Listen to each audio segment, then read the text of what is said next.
할렐루야. 오늘 시간 같이 우리 은혜 받을 말씀입니다. 우리 같이 은혜 받을 말씀은 2장 중에서 11절 12절 말씀 11절 12절 말씀 보고 정리하겠습니다. 시작.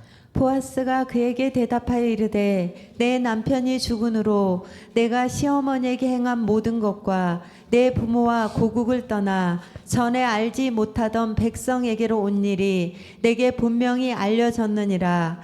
여호와께서 네가 행한 일에 보답하시기를 원하며 이스라엘의 하나님 여호와께서 그의 날개 아래에 보호를 받으러 온 내게 온전한 상 주시기를 원하노라 하는지라. 아멘. 할렐루야. 오늘도 하나님은 여전히 말씀을 통해서 저와 여러분에게 이 시간에 말씀하십니다. 그러므로 하나님 말씀을 받을 때 받는 우리의 자세가 중요한데요, 내가 하나님 앞에서 하나님의 음성을 듣는다는 자세로, 여러분 겸손한 자세로 여러분 말씀을 받으면 하나님은 겸손한 자에게 은혜를 주신다 그랬어요.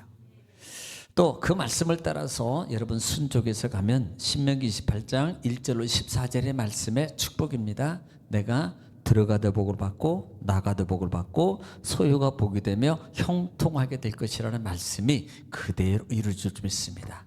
또 말씀이 증거되고 선포될 때마다 우리가 꼭 대답해야 될 말이 있는데 그 말은 아멘이에요. 아멘은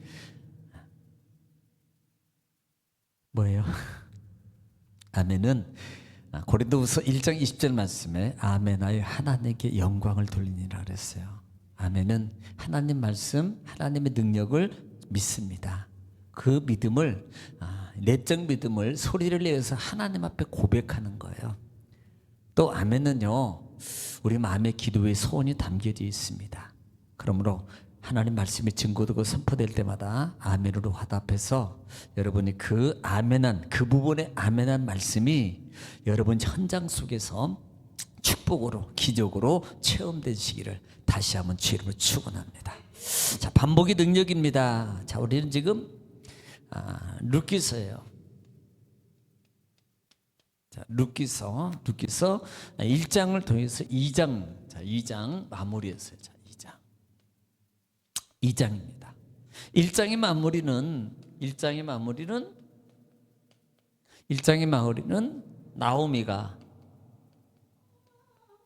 나오미가 쫄딱 망해가지고 누구하고 룻하고 어디로 고향으로 돌아오는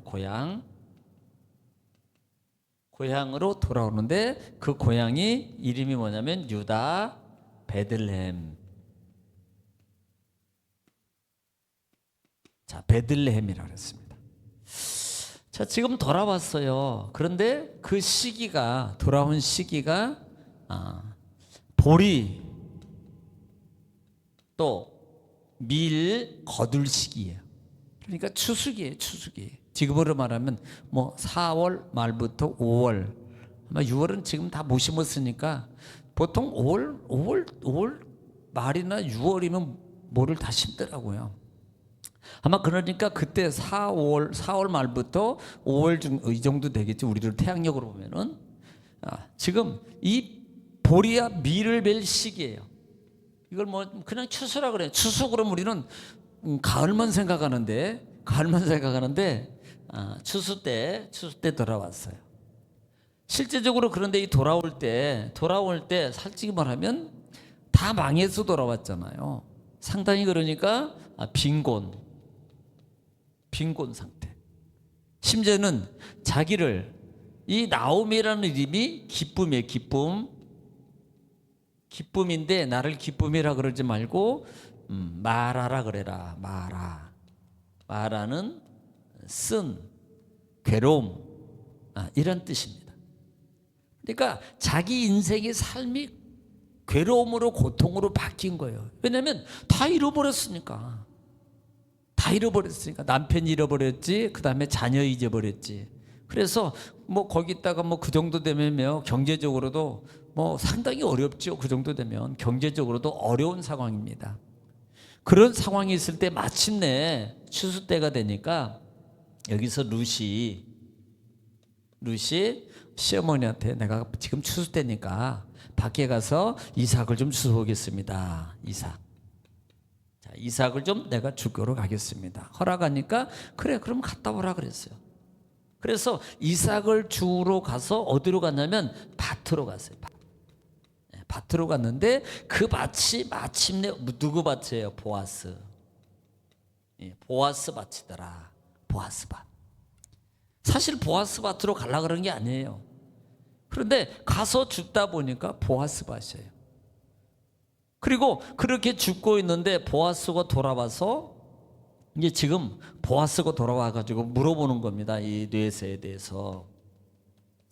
저 소녀가 누구냐? 그러니까 여차저차해서 모압 땅에서 온 소녀입니다.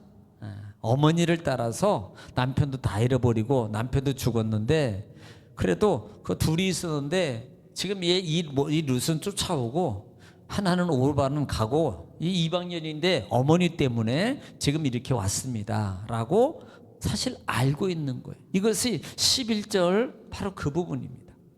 11절이에요. 이미 우리가 읽었던 11절입니다. 어머니에 대한 효예요. 효. 이것은 분명히 믿음의 효라 그랬어요. 정적인 효는요 바뀌어요. 정적인 정은 바뀌어요. 그놈의 정 때문에 그런데 그 정은 바뀌어. 그런데 믿음의 효는, 진정한 믿음의 효는 정하고 관계없습니다.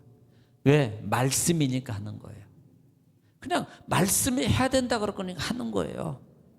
말씀이 가야 된다 그러니까 가는 거고요. 말씀이 예배 드려야 된다니까 드리는 거예요. 뭐 비가 오나 눈이 오나 상관이 없습니다. 말씀해야 된다니까 하는 거예요. 왜? 이게 믿음이에요. 믿음. 그래서 그렇게 믿음을 따라서 온 것이 12절에 오늘 본절에 읽었던 것처럼 이 나오미가 이 룻이라는 여인이 이곳에 온 것은 분명히 뭐래요? 하나님의 이 단어가 주어요. 하나님의 보호를 받기 위해서 이 여인이 왔습니다. 여기에 큰 축복입니다. 그러니까 여기 하반절에 보면 뭐라고 말하냐면 너에게 아래서 보호받기로 너에게 상 주시기를 원하노라. 온전한 상이에요. 온전한 상. 온전한 상을 주시기를 원하노라 그래요. 온전한 상. 온전한 상. 누가 되는 게? 보아스가 축복해 주는 겁니다. 그리고 물론 뭐 말로만 축복해 주는 게 아니고요. 이 보아스가 룻에게 축복을 해주는데 상당히 많은 것을 축복해 준다 그랬어요. 첫 번째로 줬던 축복이 8절에서 어디로? 다른 곳 가지 말고 여기서 주어라. 다른 곳에 가지 마라. 상당한 혜택입니다. 이것은 보장을 해주겠다는 말이에요. 다른 곳 가지 마. 그래 놓고 뭐 굶어 죽이고 괴롭히고 그다음에 착취하고 그다음에 노동시키고 그다음에 뭐 다른 약 올리려고 다른 곳으로 가지 말라고 그런 거 아닙니다. 여기에 다른 곳으로 가지 말라는 것은 이 여인에게 보장을 해주는 거예요. 보증입니다. 보장. 여기서 주면 충분히 주울 수 있어. 원하는 만큼 가져갈 수 있어. 이 보장이에요. 이게 그냥 이루어지는 게 아니라 그랬어요. 전제가 하나님의 보호로 믿음의 효를 통해서 하나님의 보호를 원해서 온 이방 여인에게 주신 하나님의 상이에요. 하나님의 상. 그래서 선택을 잘하란 말이에요. 선택. 우리 삶 속에 로마서 지금 우리가 로마서 7장 8장 부분을 하고 있는데 7장에 이리 갈까 저리 갈까 그 고난 그 고뇌 속에 있어요. 사람은 항상 그런 어떤 갈등의 연속입니다. 그럴 때 그 갈등의 연속이 있을 때 나는 어떻게 하면 좋을까라는 그 오락 공간 사람이라도 하는 이 바울의 그 갈등을 자기 자신을 보면서 답을 주는 것이 8장에서 새 생명의 성령의 법이래. 그러니까 새 법을 주는 거예요. 새 법. 새 법은 생명의 법이라 사는 법, 살리는 법이에요. 그래서 그 법을 통해서 사는 길로 인도해 주고 그 사는 길을 따라가면 연약함을 도우시는 역사가 일어난다 그랬어요. 그러니까 온전한 하나님의 상을 누구를 통해서, 보아스를 통해서 주시는데 어떻게 했더니 하나님의 믿음의 자리를 선택했더니, 반대로 믿음의 자리, 떡자리를 떠나서 세상의 모압 땅으로 가니까 다 잃어버렸어요. 그러나 잃어버렸다 할지라도 다시 회복의 은혜를 돌아오니까 이루어지는 거예요. 우리가 마음을 돌이키고 회개하면 하나님은 과거를 묻지 않아요. 과거를. 사람은요 과거가 물어요. 근데 하나님은 과거를 묻지 않아요. 그래서 하나님이 이렇게 축복을 해주시는데, 9절에 보면은 또 두 번째로 9절에서 보면은 뭐라고 축복을 해, 9절에서는 뭐라고 축복해 주냐면 소년들에게 직접 대지 마라, 건들지 말아라 그래요. 예. 예. 소년을 이 룻을 건들지 말아라. 그리고 또 하나 여기다가 뭐 그냥 세 번째로 넣을게요. 자, 물도 마음껏 먹으라. 물은 그 당시에 팔레스타인 지역에서는요, 물은 생명과 똑같은 겁니다. 물은 한국 우리야 뭐 그냥 집에서 틀으면 뭐 아무데나 뭐 수돗물, 요즘에 수돗물은 정화작용을, 제가 거기서 근무했잖아요. 이 수돗물 한강 유수지에서. 그래서 아주 철저하게 올라온 물을 철저하게 약품을 통해서 잘 걸러가지고 거기에 보면은 막 이걸로 1년 마시면은 깨끗한 얼굴이 됩니다. 진짜 수돗물 자체가 그 나오는 자체는 문제가 없습니다. 뭐가 문제면 오래된 집의 노수관 때문에 문제지. 거기서 나오는 수돗물은요 진짜 좋아요. 만들어지는 수돗물은 전혀 문제가 없습니다. 오히려 그거 불소가 들어서요 치아도 보호해요. 이 원래 이 성분이. 그런데 자기 집에 수도관이 문제야. 그 물이 문제가 아니고. 제가 거기서 근무를 했다고요. 그러니까 그 물이 그렇게, 우리는 아무 데도 없는데 여기서는요 물 구하는 게 이렇게 쉽지 않아요. 그런데 그 물을 언제든지 먹으라는 거예요. 네, 언제든지 먹으라. 갈증의 문제가 해결됐습니다. 자, 장소의 문제, 축복의 장소의 문제가 해결됐고, 그 다음에 보호예요. 소년들에게 집적되지 말은 외부적인 어떤 영향력들에 의해서 보호를 받는 거예요. 또 하나는 마실 물까지도, 생명의 물까지도 충분히 허락받는 겁니다. 언제든지 마실 수 있는 그와 같은 은혜를 입더라. 네 번째는 14절에 보면은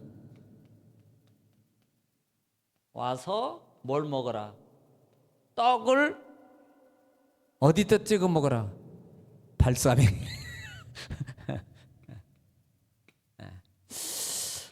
지금 보아스가 이 소녀를 부르더니 같이 먹는 자리, 야 너 이리 와서 여기 와서 같이 먹자. 참 대단한 거예요 이건요.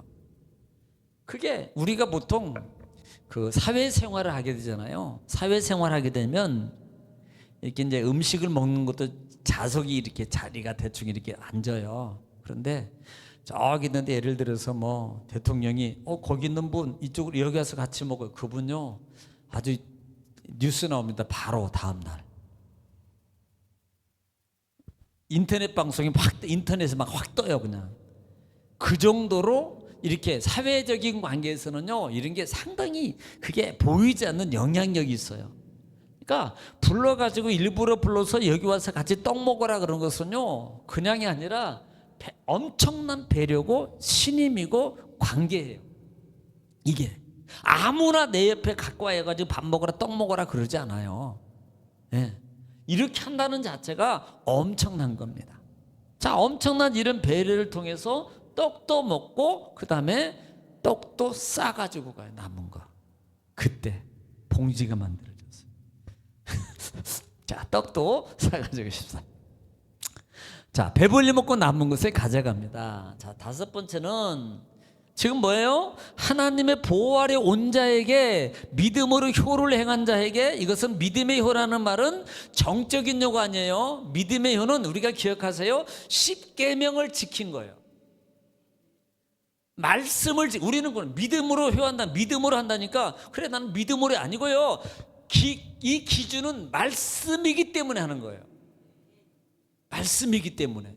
말씀이기 때문에 주일 지키는 거고, 말씀이기 때문에 하나님께 찬양해야 되고, 말씀이기 때문에 효해야 되고, 말씀이기 때문에, 가족이기 때문에가 아니라 말씀이기 때문에 하는 거예요.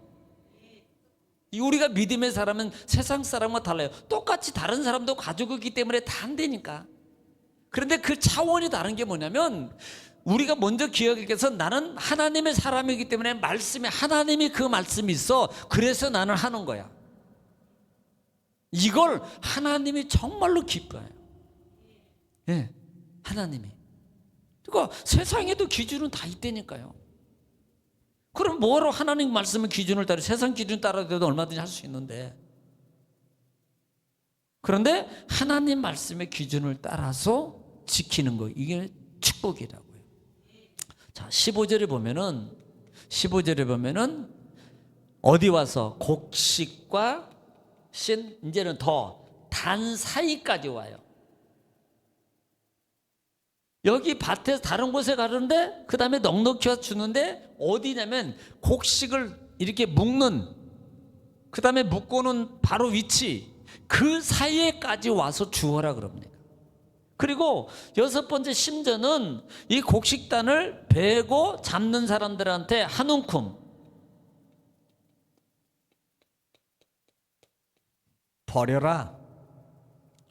버려라는 말은 일부러 넣는 거예요. 일부러. 누구를 위해서? 누수를 위해서. 왜? 명심해야 돼요. 하나님의 보호를 선택했어요. 하나님을 선택했다고요. 얼마든지 이 누시 오르바처럼요, 솔직히 이거요, 인간적으로 보면 여기 뭐합니까? 고생하러 오는데, 이거 고생하러 가는 거예요. 이건 누구나 봐도 100명이면 100명, 1000명을 보러 봐도 이거 가면 안 됩니다. 고생할 건데? 이거 죽으라고 고생할 때 가면? 이걸 뭐 하러 갑니까? 뻔한 걸. 그런데도 가는 거예요. 믿음으로. 하나님의 보호를 갖는 거예요. 하나님의 것을 선택한 거라 이 말입니다. 그랬더니 하나님께서 이렇게 축복을 해주시는 거예요. 축복을. 그래서 곡식단사에서 한 움큼씩 떨어뜨려서 그 여인이, 그 소녀가 죽을 정도로. 그래서 하루 일과를 다 마치고 집에 가져온 양을 보니까 약 그냥 15kg. 이것을 한 달로 계산하니까 한 540kg 됩니다. 가마로 계산하니까 한 5가마 반. 한 달에 5가마 반을 어떻게 못해요? 옛날에 쌀 이렇게 조금 진 것도 5가마 내는 것도 그게 쉽잖아요. 쌀 몇 가마니면 집 샀는데, 옛날에는. 그러니까 엄청난 하나님의 축복입니다. 이 정도로 주실 수도 없고, 이 정도로 얻을 수 있는 상황이 누구도 없습니다. 오직 누구에게만? 누수에게만. 왜? 하나님을 선택했어요. 믿음으로. 그랬더니 하나님께서 이 여인에게 축복해 주십니다. 자, 이것은 외형적 보이는 축복입니다. 보이는 축복이에요. 자, 그런 다음에 지금 그렇게 축복을 그렇게 허락받았고, 그 다음에 이제 그 다음에 쭉 이어서 가지고 가가지고 시어머니한테 이렇게 많이 가져왔습니다. 그래서 이렇게 해서 그 보아스라는 분이 저에게 이렇게 은혜를 베풀어 줬습니다라고 보고하니까, 이 나오미가 루스에게 하는 한 단어를 줍니다. 그게 뭐냐면 고엘. 자, 고엘이라고 그랬어요. 고엘이라는 말이 뭐예요? 기업 물을 자.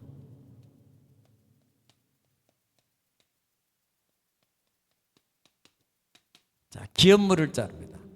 기업 물을 자는 구약 시대의 제도입니다. 하나님의 말씀의 제도예요. 사람이 세운 게 아니고 하나님이 세운 거예요. 누구? 친족 중에서, 자기 친족 중에서 어려운 사람이 있어요. 어려운 사람이, 예를 들어서 이렇게 나오미 가정처럼 이렇게 어려운 사람이 있으면 그 친족 중에, 가까운 친척 중에 없으면 다시 또 건너뛰어요. 예를 들면 1촌, 아니 3촌이 없어 4촌이 없으면 5촌 당속, 5촌 당속이면 없으면 6촌, 8촌까지 해서 쭉 가가지고 없으면 가장 부자인 그 친척이 있으면 그 친척이 이 어려운 가정을 돌봐줘야 돼요. 그 자를 가리켜서 뭐라고 하냐면 기업 물을 자, 이렇게 말합니다. 고엘이라고 그래요. 이것을 우리가 영적으로 구속사적 관점으로 본다면 나중에는 모든 것을 채워주시고 책임지시는, 더하시는 예수 그리스도의 표다라고도 해요. 이 보아스와의 관계를, 보아스가 예수 그리스도의 모형이다라고 하는 이 구속사적 관점에서 보는 분도 있다 이 말이에요. 그러니까 이렇게 기업 물을 자를 통해서 하나님은 누구를 지금 도와주세요? 룻을 하나님이, 룻이 누군데? 이방 여인입니다. 아니 자기 백성도 아니에요. 이스라엘의 선민도 아니었다 이 말입니다. 그런데 그렇게 하나님의 보호를 선택했던, 하나님을 선택했던 이 여인에게 믿음으로 그리고 실천하며 효를 시행했던 이 여인에게 하나님께서 이런 놀라운 축복을, 누구에게? 기업 물을 자를 선정하시고 그 보아스로 말미암아 책임지게 만든다 이 말이에요. 결국은 누가 진 겁니까? 보아스가 진 거지만 하나님이 하신 거다. 우리는 이것을 기억해야 됩니다. 내가 하나님 뜻대로, 너희는 먼저 그의 나라와 그의 의를 구하라. 그리하면 이 모든 것을 너에게 더해 주셨다 그랬어요. 누굽니까? 하나님이요. 여러분, 책임은, 사람이 책임지는 것은요 한도가 있습니다. 한계가 있어요. 힘에도 그렇고 경제력도 그렇고 모든 부분에. 그러나 하나님은요, 하나님은 전지전능하신 하나님이에요. 무소부재하시고 그 하나님이 나를 책임지도록 하는 게 믿음의 삶으로 가는 겁니다. 우리는 그렇게 믿음으로 우리가 서야 돼요. 그리고 그렇게 갈 때 하나님이 나를 통해서 역사해 주는데 누구로 말미암아? 도울 자를 붙이신다. 오늘 여러분 주위에 기업 물을 자가 많아지기를 지금 축원합니다. 이런 기업 물을 자가 많아야 됩니다. 왜냐하면 세상에 살아가면요 난차 독불 장군해가지고요 안 됩니다. 사람에게 비유 맞추고요, 사람에게 뇌물 주고요, 먹을 거 사주고 뭐 대주고 하는 거예요. 언제까지 어느 정도 비유를 맞춰야 돼요? 여러분 10번 잘해주다가요 한 번 수틀리면 바뀌는 게 사람입니다. 그런데 하나님 말씀에, 하나님의 보호를 선택하고 하나님의 믿음으로 삶을 따라서 살아가면은 하나님께서는 기업 물을 자를 하나님이 붙여줘요. 사람의 마음을 감동시키시고 하나님이 그 마음과 생각을 주장해 주셔서 이렇게 도울 자를, 나를 도울 자를 또 만들어 주시고 또 만들어 주시고 또 만들어 주시고, 여러분 삶 주위에 도울 자가 정말 많아져야 됩니다. 그러려면 사실 우리가 이제 보통 살아가면서도 보통 이제 우리 아는 그 선배 목사님 한 분이, 이 목사 살면서 적은 두지 마. 항상 저는 그 말이 이렇게 머릿속에 항상 있어요. 적을 두지 말라 그러면 적을. 그 말을 제가 이제 이렇게 항상 이렇게 기억을 합니다. 그러면 적을 안 두려면 어떻게 해야 돼요? 나만 위해서 살면 적은 생겨요. 반드시 그렇습니다. 그러나 내가 손해보고 살면 절대 적은 안 생깁니다. 명심해야 돼요. 이것이 산상수훈이에요. 산상수훈의 가르침입니다. 사복음서를 시작하면서 예수님이 처음부터 제자들에게 바로 가르치고 정로를 가르친 게 산상수훈입니다. 비우는 거예요. 비우는 거. 그러면 누가 책임져요? 하나님이. 기업 물을 자를 고해를 붙여주셔요. 불칠자로 도울 자도 붙여주시고, 직장과 사업장이나 그 다음에 다방면으로 이런 도울 자들이 많이 있어야 돼요. 그래서 가끔 가다가 여러분 주위에 내가 지금 만약에 당장에 딱 이렇게 있으면 나를 위해서 목숨은 아니겠지만 그럴 사람 몇 명이나 있지? 한번 꼽아봐요. 없으면 인생 다시 설계해야 됩니다. 인생 다시 설계해야 돼요. 없으면. 그만큼 내가, 그래서 보통 이걸 보면 안 되잖아요. 장례식이나 예식이 가보면 그 사람이 어떻게 살았는지가 나온대. 많이 베풀고 그 다음에 했던 자리를 많이 갔던 사람은 그때 되면 다 온대요. 그런데 안 간 사람은요, 처음부터 나는 아예 그분들은 그랬는데 나는 우리는 없으니까 50명만 자꾸 해요 이런데 그만큼 내가 안 했다는 겁니다. 그래서 우리가 이런 뭐 번외 얘기입니다만은 신앙의 삶은 더하죠. 그래서 하나님 앞에 살아갈 때 하나님이 기업머늘 자를 통해서 도와주십니다. 그래서 그들이 마지막 절에 보면은 추수가 다 끝날 때까지 시어머니와 며느리가 행복하게 살았대요 라고 2장이 끝납니다. 앞으로 어떻게 될지 더 행복해질지 두고 보겠습니다. 기도합니다.